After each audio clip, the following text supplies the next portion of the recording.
Doctor Ramón Ojeda Mestre, secretario general de la Corte Interamericana de Arbitraje Ambiental. Antes que nada, muchas gracias, con mi cariño, admiración y respeto de siempre por tu trabajo en favor del ambiente de toda la vida. Gracias por estar con nosotros. No, el Ramón. agradecido soy yo, Ricardo, porque tú eres un espacio sumamente importante, no de ahorita, sino ha sido tu política permanente de tratar los temas de deterioro ambiental y de efectos en la salud. Y eso creo que es sumamente importante y lo ha puesto en evidencia esta situación que hemos vivido, ¿no? En los días pasados todos padecimos esta crisis y seguimos padeciendo, pues, porque no se ha resuelto del todo el problema, esta crisis ambiental en el Valle de México. ¿Tú cómo la describirías en cuanto a orígenes y efectos también? Nos tomó por sorpresa y eso es uno de los focos rojos que debemos entender. Si hay 200 días al año en que estamos fuera de la norma en materia de ozono, durante estos años, es decir, arriba de 100 IMECAS, 200 días al año, cuando la norma internacional y la nacional dice que solamente una hora al año debemos estar arriba de los 100 IMECAS para que no cause efectos lesivos en la salud de la población, y nosotros durante estos años estamos hablando más de 400 o 500 horas al año, en lugar de una hora, 400 veces más el efecto en la salud, sobre todo los niños, porque el ozono a quien más le hace daño es a la población infantil. Viene un envejecimiento pulmonar prematuro, de tal manera que un niño que iba a vivir 74 años, vive 64 o 68, dependiendo del tiempo de exposición a que haya estado sometido a lo largo de su vida a ese contaminante especial. Pero aquí hay algo más grave. No es el único contaminante al que estamos expuestos en la zona metropolitana del Valle de México, es el ozono por encima de la norma, más otros contaminantes, los óxidos de azufre, los óxidos de carbono, las partículas inferiores a 10 micras, a las cuales estamos respirando a lo largo de nuestra vida. ¿Por qué? Perdónenme la expresión, pero ¿por qué soy yo más sano que los jovencitos de ahora? Porque yo vengo de Veracruz. Yo viví mi infancia y mi adolescencia y mi juventud en Veracruz, entonces vine sano a la Ciudad de México. En cambio, mi hijo que nació aquí, ¿verdad? El pobre ha tenido que respirar tremendos volúmenes y combinados de combinación atmosférica a lo largo de toda su vida. Entonces su sistema pulmonar está más grave. Y a propósito, ¿qué hicimos con nuestros niños en esta contingencia? Ese es el punto más grave.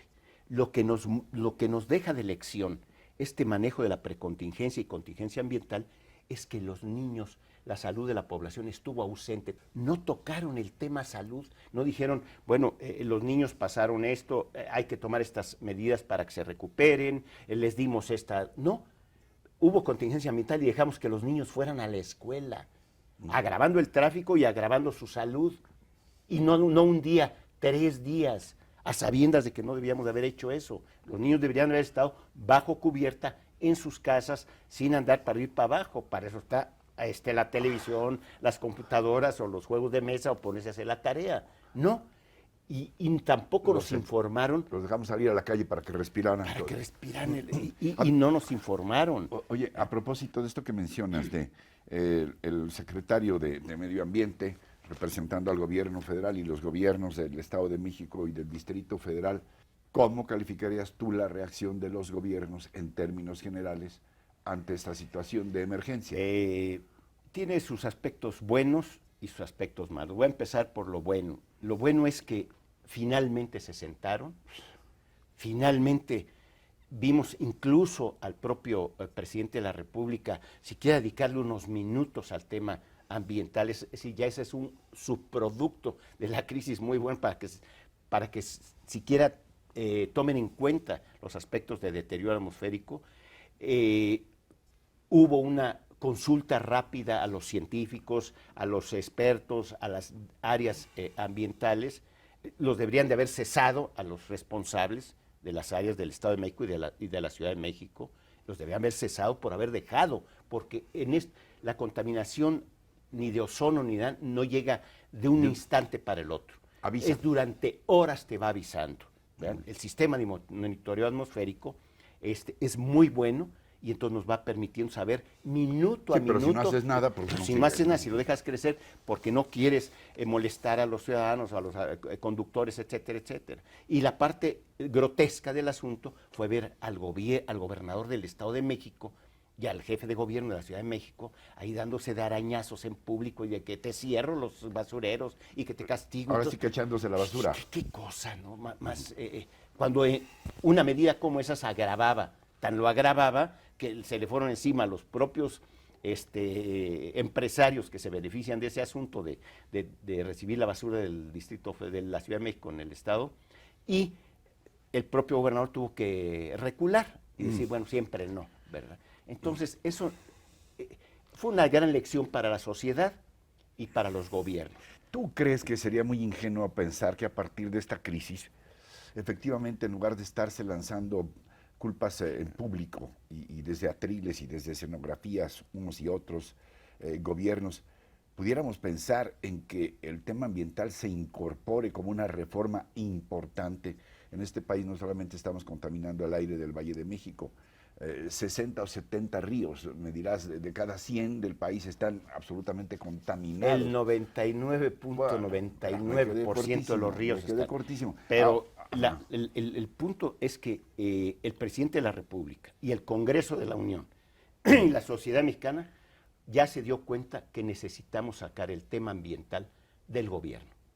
Ya no le podemos dejar la responsabilidad ambiental a los gobiernos. Tiene que ser una cosa como los derechos humanos, como las elecciones, las cuestiones electorales. Se necesita. ¿Por qué hasta ahora no se ha recurrido a los científicos del país o a los expertos a nivel internacional como tú? Porque se maneja con criterios políticos y partidistas. Por eso se pelean entre ellos.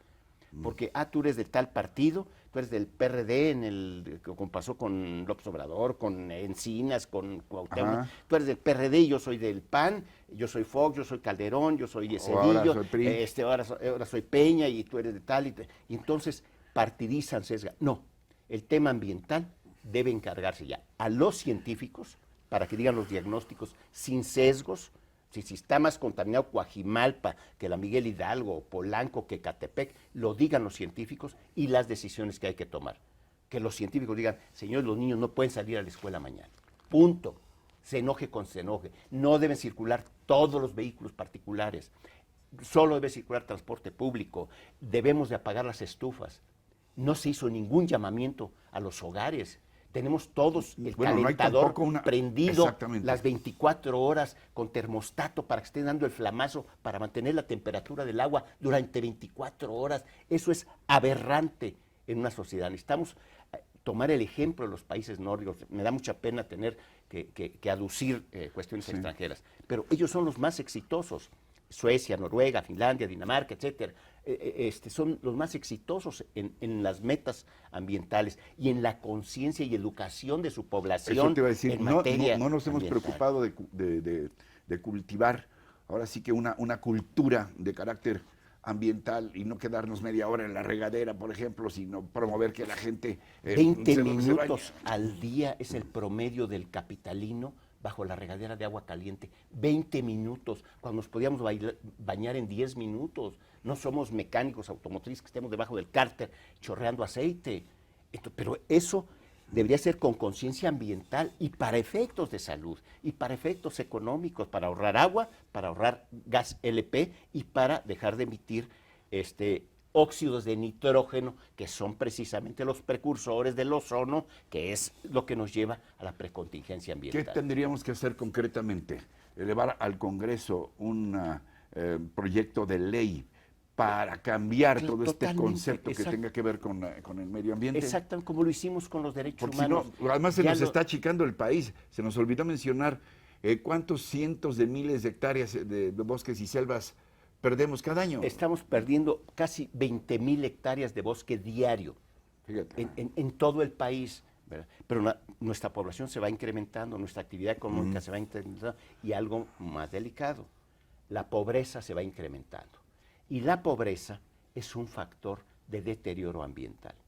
En doble sentido, si el niño es pobre, recibe más daños en su salud por el ozono que el niño de una situación económica media o alta, ¿Por qué? Porque tiene menos defensas, porque no come mejor, porque no tiene cuidados médicos adecuados, etcétera. Entonces, el deterioro ambiental afecta más a la gran franja de escasos recursos económicos de la población, y eso también nos debe de llamar muy fuertemente la atención para que saquemos al gobierno de este lío en el que está metido y lo dejemos que las universidades, los científicos especializados, con los padres de familia, con los sindicatos, con los grandes sindicatos de maestros, de obreros, de campesinos, con los taxistas, con los comunicadores, etcétera, los padres de familia, digan, señores, con base científica, las decisiones deben ser estas. Y todos acatemos, porque sean nuestras decisiones. Decía, ¿cuál sería la vía? Necesitaríamos llevar una iniciativa de ley al Congreso. Sí, una modificación constitucional, como se hizo con la Comisión Nacional de Derechos Humanos. Sería la Comisión Nacional de Medio Ambiente. O el INE, que antes el gobierno organizaba las elecciones. Las elecciones, era borracho y cantinero a la vez, o árbitro y futbolista a la vez, ¿no? Entonces, necesitamos ciudadanizar, sin ningún aspaviento, sin rasgarnos las vestiduras, no, de una manera sensata y tranquila, pero esto fue una llamada de atención.